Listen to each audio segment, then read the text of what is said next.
અહીંયા જે વિકાસ યોજનાનું આજે લોકાર્પણ થયા, નાની નાની બાબતો પણ, નહીં તો આજના જમાનામાં લાઇબ્રેરી માટે કોણ વિચાર કરતું હોય? આ સરકાર એની ચિંતા કરે છે. 21મી સદી જ્ઞાનની સદી છે, અને જ્ઞાનની સદી હોય ત્યારે આવનારી પેઢીને જ્ઞાનની પરખ એના ઘર આંગણે ઉપલબ્ધ હોવી જોઈએ. અને આ જ્ઞાનની પરખ એ પુસ્તકાલય એની સાથે આવનારી પેઢીનો નાતો જેટલો જોડાય એટલો જ એના જીવનમાં સફળતા સાથેનો નાતો પાકો બને. પુસ્તક જેના જીવનમાં સાથી હોય છે એના જીવનને ક્યારેય અંધકારનો ભોગ નથી બનવું પડતું.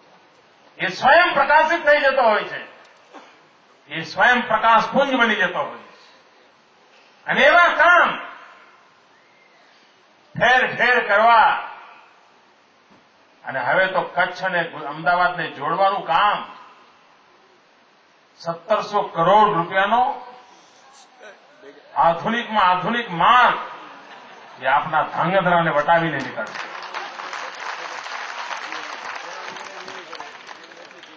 આ વિચાર કરી શકો છો કે આના કારણે વિકાસની કેવી દિશા બદલાવાની છે. રસ્તા, આધુનિક રસ્તાઓનું આવું માળખું, નહીં તો તમે સુરેન્દ્રનગર વટાવો તો ધંધુકા ધાંગધ્રા બાજુમાં લાગતું હતું. તમે અમદાવાદ જિલ્લા વટાવો ધંધુકા બાજુમાં લાગે, નેચરલ કોર્સમાં વચ્ચે આવે જ નહીં.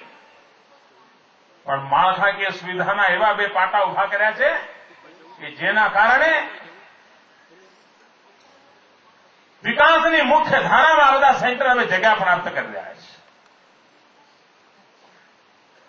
જેટલું મહત્વ સુરેન્દ્રનગરનું રહ્યું, જેટલું મહત્વ લીંબડીનું રહ્યું, આ એક માર્ગને કારણે ધાંગધ્રા પણ એ જ જગ્યાએ પહોંચી જવાનું છે.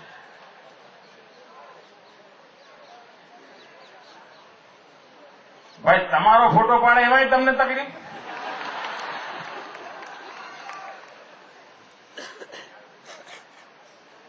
અને એટલા જ માટે વિકાસના અનેકવિધ કામો આ રાજ્ય સરકારે આરંભ્યા છે. અનેક ક્ષેત્રોને સ્પર્શ કરવાનો પ્રયાસ કર્યો છે. અને આવનારા દિવસોમાં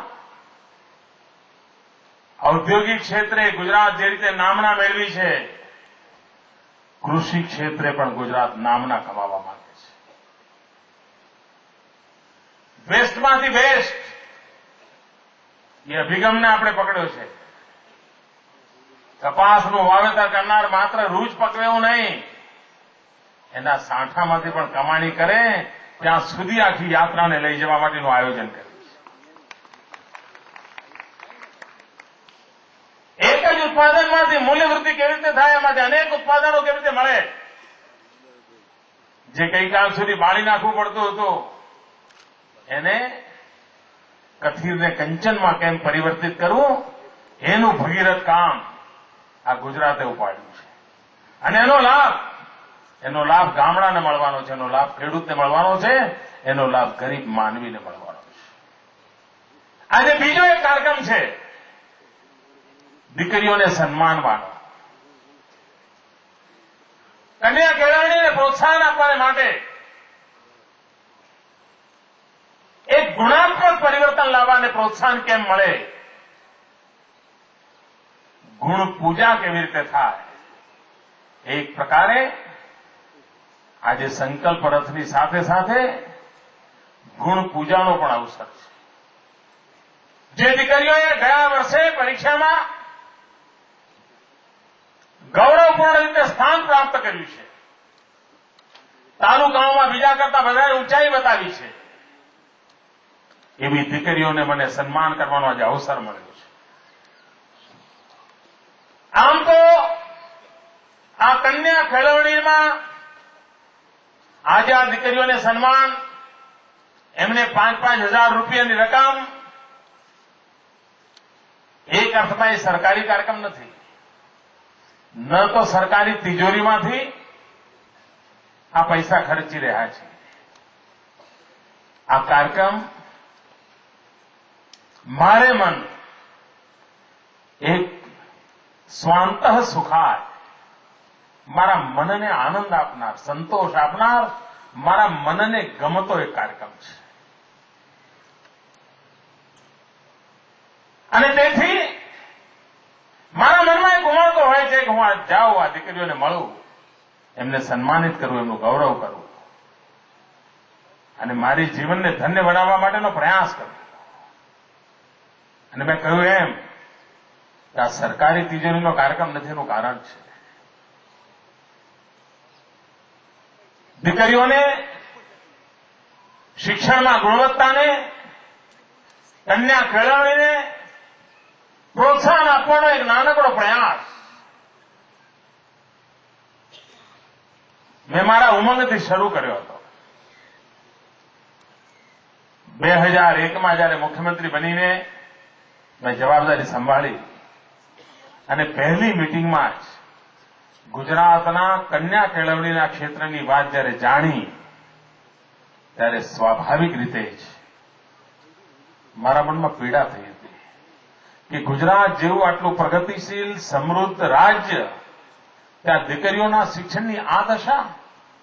અને એ જ દિવસે મનમાં સંકલ્પ કર્યો હતો કે આ પરિસ્થિતિ પલટવી છે, આ સ્થિતિ બદલવી છે અને બદલવા માટે કોકે તો શરૂઆત કરવી પડે, કોકે જવાબદારી લેવી પડે. અને પરિણામ એવું આવ્યું કે 5 વર્ષની એક ધારી મહેનતના પરિણામે આજે શાળાએ જનારી ઉંમરની એક પણ દીકરી એવી નથી કે જે શાળાએ જતી ન હોય. 100% દીકરીઓને ભણાવવામાં પડે. એક સમયે તો 100% બાળકો શાળાએ દાખલ થયા હોય તો એમાંથી 50% ઉઠી જતા હતા. આજે બાળકો ઉઠી નથી જતા, શાળામાં રહે છે, ભણે છે. માંડ 2% બાળકો જાય છે, માંડ 2%. અને 2010માં જયારે ગુજરાતની સ્વર્ણ જયંતિ ઉજવીએ ત્યારે એક પણ બાળક ઉઠી ન જાય એની આપણે ચિંતા કરવી છે. આપણે બધા નાના હતા ત્યારે 1000 રૂપિયા કોને કહેવાય ખબર નહોતી. 5 વર્ષ 7 વર્ષની ઉંમરમાં 1000 રૂપિયા કોને કહેવાય એની ગતાગમ સુદ્ધા નહોતી. 1000 રૂપિયા જોયા હોય એવું તો કદાચ 20 વર્ષની ઉંમરે નસીબ ન આવ્યું હોય એવી જિંદગી આપણે જીવેલા હતા. આ રાજ્ય સરકારે દીકરી પહેલા ધોરણમાં દાખલ થાય, 6-7 વર્ષની ઉંમર માંડ હોય, પહેલા ધોરણમાં દાખલ થાય અને 1000 રૂપિયાનો વિદ્યાલક્ષ્મી બોન્ડ એના હાથમાં આપી દીધો અને 7મા સુધી ભણે તો એના વ્યાજ સાથે રૂપિયા એના હાથમાં આવશે. આવું એક ભગીરથ કામ આ સરકારે કર્યું. પણ એટલેથી અટક્યા નહીં. મારા મનમાં એક ઉમંગ હતો ને એટલા માટે મેં કામ કર્યું. મને જે ભેટ સોગાદો મળે, મુખ્યમંત્રી હોય એટલે ક્યાંય જાય એટલે તમે જોયું ને કેવું કેવું બધા ભેટ આપતા હતા. અનેક વસ્તુઓ ભેટ આપતા હોય. તલવાર આપે, સાફા આપે, ચાંદીના રથ આપે, ઘણું બધું આપે, સોનાના મુગટ પહેરાવે, જાત જાતનું બધું કરતા હોય. અને અહીંયા થાય ને બધે થતું હોય છે. મુખ્યમંત્રી થાય ને બધાને થતું હોય છે. મારા પહેલા મુખ્યમંત્રી હતા એમને પણ થતું હતું. અને આવી આવી સરસ સરસ વસ્તુઓ મળે તો ઘરે લઈ જવાનું મન પણ થાય કે ના થાય? થાય ને? આવી સરસ સરસ ચીજો મળે તો ઘરે લઈ જવાનું મન ના થાય? ઘરમાં લઈ જઈને આપણા ઘરમાં આમ ગોઠવી હોય તો કેવું સરસ લાગે. ગણેશજી મૂક્યા હોય, કળશ મૂક્યો હોય, કોઈ મૂર્તિ મૂકી હોય, કોઈ ફોટા મૂક્યા હોય તો આમ જરા ઘરની શોભા વધે ને? ઘરની શોભા વધે કે નહીં? હા.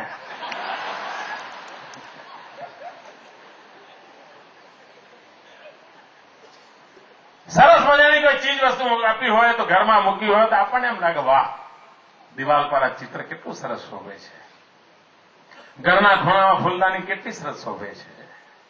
દરેકને ગમે. તમને પણ ગમે ને બેન? તમને જેમ ગમે ને એમ મને પણ ગમે. હું પણ એક મનુષ્ય છું ને. મને પણ જે ઘરમાં હું રહેતો હોય એ ઘરની શોભા બધી કેટલું બધું ગમે, મને પણ આનંદ થાય.